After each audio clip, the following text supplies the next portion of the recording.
Assalamualaikum warahmatullahi wabarakatuh. Perkenalkan, nama saya Diva Salsabila. Saya merupakan peserta Larsar CPNS Kementerian Kesehatan Golongan 3, Gelombang 2, Angkatan 5 tahun 2026 di Bapelkes Batam. Pada kesempatan kali ini, saya akan mereview pembelajaran yang telah kami dapatkan di Agenda 1. Nah, sebelumnya saya ingin mengucapkan terima kasih banyak kepada fasilitator kami, yaitu Bapak Ade Suhendar, yang telah memberikan materi pembelajaran dan juga sudah membuka ruang diskusi yang interaktif dan komunikatif. Tidak lupa pula saya ucapkan kepada seluruh panitia penyelenggara di Bapelkes Batam yang telah memfasilitasi ruang diskusi agar kegiatan pembelajaran dapat berjalan secara efektif. Baiklah, mari sama-sama kita review tentang pembelajaran di Agenda 1. Yang pertama, kita akan membahas terkait dengan wawasan kebangsaan. Wawasan kebangsaan itu sendiri merupakan cara pandang ataupun cara pikir bangsa Indonesia dalam mengelola kehidupan berbangsa dan bernegara dengan menjaga sistem kedaulatan, menjaga persatuan Indonesia, dan saling menjaga antara sesama. Di wawasan kebangsaan itu sendiri terdapat 4 konsensus dasar yang mendasari. Yang pertama yaitu Pancasila sebagai ideologi negara, kemudian ada Negara Kesatuan Republik Indonesia, Undang-Undang Dasar Negara Republik Indonesia tahun 1945, dan juga Bhinneka Tunggal Ika. Selanjutnya, dalam berwawasan kebangsaan, kita juga perlu menanamkan nilai-nilai bela negara di dalam diri kita. Bela negara itu sendiri merupakan sikap, tindakan, dan juga perilaku yang dilakukan oleh warga negara, baik secara individu maupun kolektif atau kelompok, di mana mereka bertindak untuk menjaga kedaulatan dan keutuhan suatu negara yang ditanamkan dengan kecintaannya terhadap tanah air berdasarkan ideologi Pancasila dan juga Undang-Undang Dasar Negara Republik Indonesia tahun 1945.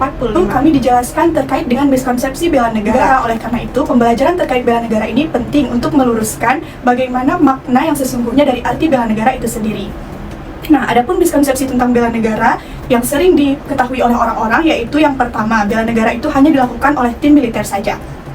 Padahal dalam Undang-Undang Negara Kesatuan Republik Indonesia tahun 1945 pada pasal 27 ayat 3 dinyatakan bahwa setiap warga negara itu berhak dan wajib ikut serta dalam upaya pembelaan negara. Artinya bela negara itu bukan hanya dilakukan oleh tim anggota TNI ataupun Polri, tetapi setiap warga negara Indonesia memiliki hak dan juga kewajiban untuk menjaga kedaulatan negara. Kemudian miskonsepsi yang kedua yaitu bela negara itu terkait dengan angkat senjata. Banyak sekali yang mengira bahwa bela negara itu merupakan persoalan tentang peperangan ataupun melakukan demonstrasi. Padahal bela negara itu bisa dilakukan dalam 4 hal. Yang pertama, melalui pendidikan kewarganegaraan, melalui pendidikan dasar kemiliteran secara wajib ataupun wamil, kemudian pengabdian sebagai anggota TNI, dan yang keempat yaitu pengabdian sesuai profesi.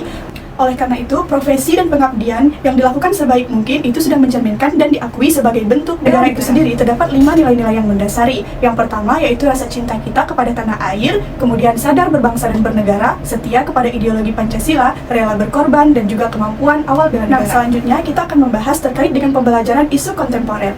Isu kontemporer itu sendiri merupakan suatu isu ataupun permasalahan yang memang sedang dialami, sering terjadi dan dirasakan pada saat ini, yang dapat mengganggu, ancaman, gangguan, hambatan, dan juga tantangan bagi kehidupan berbangsa dan bernegara. Untuk contoh-contoh isu kontemporer yang sering terjadi seperti kejahatan digital, scamming, spam, phishing, proxy war, money laundry, dan sebagainya.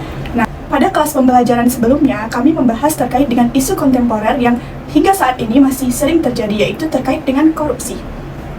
Ada 3 faktor yang mendasari mengapa korupsi itu terjadi di suatu negara. Yang pertama itu disebabkan oleh faktor personal ataupun individu, di mana ada sifat manusia yang memiliki sikap keserakahan ataupun rakus dan tidak pernah merasa cukup.